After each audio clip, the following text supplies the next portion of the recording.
We were working down here one day. I had finished up. After we got done, we always had to spray the whole floor down.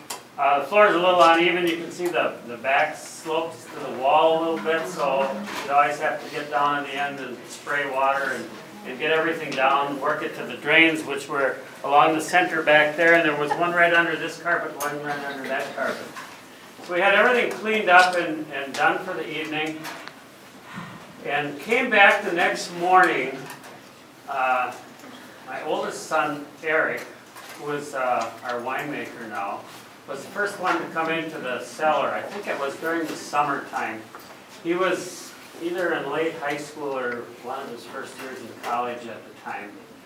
And right inside the doorway, next to the drain, there was laying a slip of paper. And what it was a yellow, I know a lot of you aren't old enough to remember, but some are.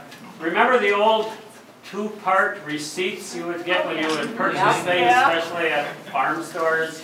The top one was white and there was a piece of carbon in the middle. The bottom one was yellow. This was the yellow one. It was folded in half and it was made out to Herman Schmiling for 1 ton of fertilizer. Now this building had been used to store fertilizer, but it was more during the late 1940s, early 1950s by the Code and Feed store.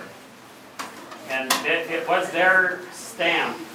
Of course, no one had their receipts printed at the time. They had a rubber or a stamp that they would stamp with. And this was laying on the floor right next to the drain, so there's no way it could have been there. It had to come overnight when there was no one in here. So I asked Eric the other day, I said, do you have that receipt yet? Because I'd really like to show it, pass it around when we do these stories tonight. And he said, you know, I put it in a box in my gun safe, and it's gone. I can't find it. I went back and looked for it, he said, but I don't know where it is, he said. So I can't show it to you, but it was there. Now, the man it was made out to, he was the youngest son of Albert Schmiling, who had gotten killed by the train.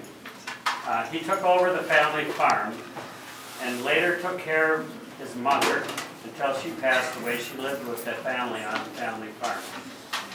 And that's about all we know about that story, but it's kind of like, where did that come from? And where did it go?